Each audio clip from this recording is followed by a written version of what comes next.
बोल. नमस्कार, आपण पाहत आहात आरपी न्यूज. मुंबईच्या मुलुंड विभागामध्ये एक अशी घटना झाली आहे. अलका सोनावणे ही जी महिला आपल्या सोबत बसल्यात, त्यांच्या बरोबर SRA प्रकल्पामध्ये कशा प्रकारचा घोटाळा झाला, त्यांची काय तक्रार आहे त्यांच्याकडून जाणून घेऊया. कारण मागच्या अनेक वर्षापासून विकासक त्यांना भाडे वगैरे देत होता. जेव्हा पैशांची वेळ आली, नेमकं काय झालं. महिला दिवस आहे, 8 मार्च आहे आज. या 8 मार्चच्या दिवशी एक महिला जी स्वतःच्या घरासाठी इतक्या वर्षापासून भटकत आहे, SRA विकासक आणि सोसायटीची काही लोक मिळून कसं एका महिलेला फसवतात, त्याचा पूर्ण खुलासा आपण आज आरपी न्यूजच्या माध्यमाने करतात. काय बोलाल अलकाताई, आज काय प्रकार झालाय? म्हणजे मी जेव्हा ताब्यात दिलाय बिल्डरला, मला अग्रीमेंट करून पूर्ण दिवस म्हणजे वर्षाचं भाडं दिलंय. तर त्याच्यात तिने असं केलंय का तिने मध्येच अर्ज दिलाय मेयर कोटेजाचं, आमचं भाडं बंद होऊन गेलं. हे साऱ्याला दिलं, एक बिल्डरला दिलं. बिल्डरला विचारलं गेलं आमचं भाडं का बंद आहे. तुम्ही कुठल्या विभागामध्ये राहत होते, काय तो पत्ता काय? सिद्धार्थ नगरला नंबर 2 मध्ये लांडेवाडी. किती वर्षापासून राहत होता तुम्ही? किती वर्ष? मी 6 वर्षाचे लग्न होऊन आले तशीपासून राहते. काय होतं तुमच्या पतिदेवांचं नाव काय होतं? बाळकृष्ण भिकाजी सोनवणे. आणि जी महिला तुमच्यावर आरोप लावते त्यांचं काय नाव? सीताबाई संपत सोनवणे. त्या नक्की कोण आहेत? चुलत सासू. म्हणजे तुमच्या जे पती आहेत त्यांचे वडिलांचे भाऊ? हा, त्यांची वडिलांची भावाची बायको. भावाची बायको? भावाची बायको. जेव्हा तुम्ही तुमच्या मुलींच्या विभागामध्ये राहत होता, तेव्हा तुमच्या सोबत कोण कोण राहायचं? आम्हीच राहायचे, माझे 5 मुलं आणि मी. मग अचानक या महिलेने तुमच्यावर आरोप का लावला? आरोप लावला ते मला काही कळलं नाही. जेव्हा NS मध्ये नाव आलं तर त्यावेळेस मी तब्येत बरी नव्हती, त्यामुळे मला धावपळ करता आलीच नाही. तर मी धाव घेतली SRAला मी अर्ज केला. मग तिथं सगळे कागदपत्र, आमची हिअरिंग पण झाली.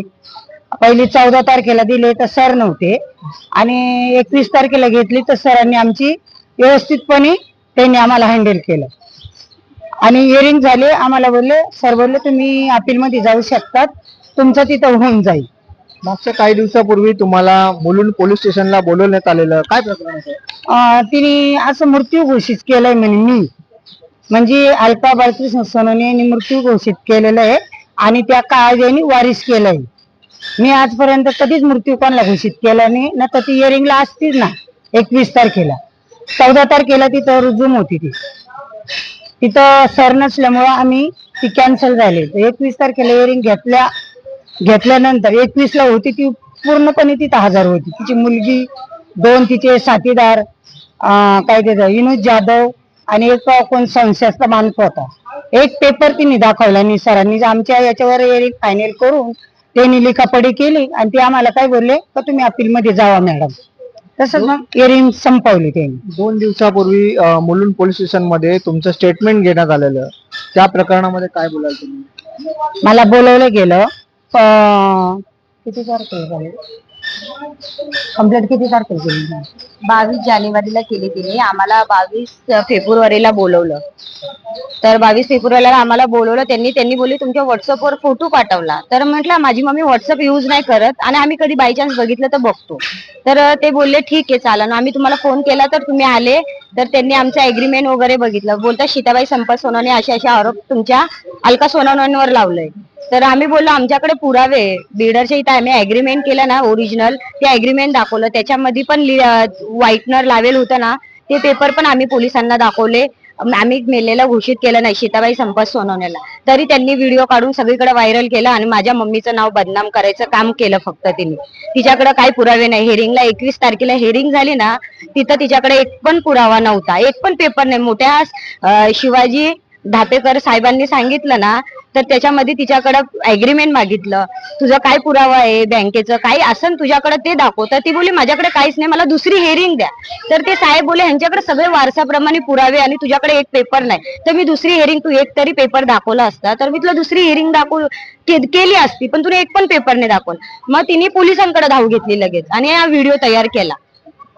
तुम्हाला काय वाटतं, तुमच्याकडून मुलुंड पोलीस स्टेशनच्या माध्यमाने त्या सर्व कागदपत्राची प्रत घेण्यात आली आहे? हो, अग्रीमेंट दिलं त्यांना.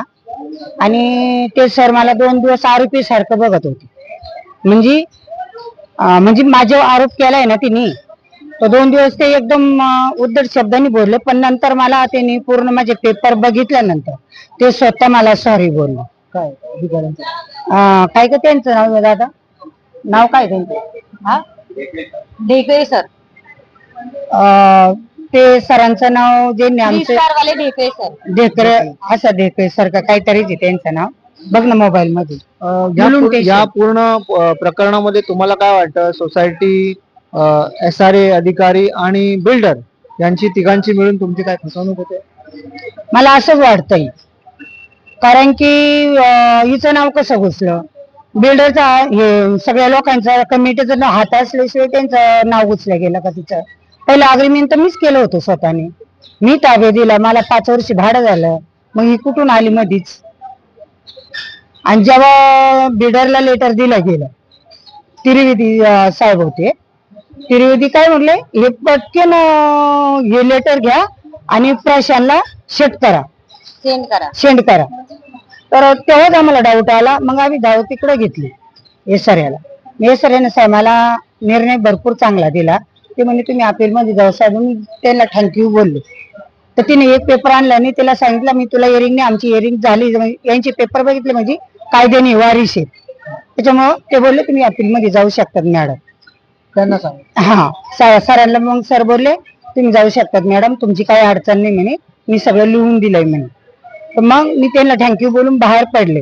त्याच्यानंतर सरांना बोलती ती का, सर आम्हाला एक हिअरिंग द्या, आम्हाला तुमच्याशी बोलायचे. तिच्या संगती माणसं होती ते म्हणतात आम्हाला बोलायचं. सर बोलले अजिबात बोलायचं नाही, काही नाही, हिअरिंग झाली म्हणजे झाली, बाहेर पडायचं म्हणून.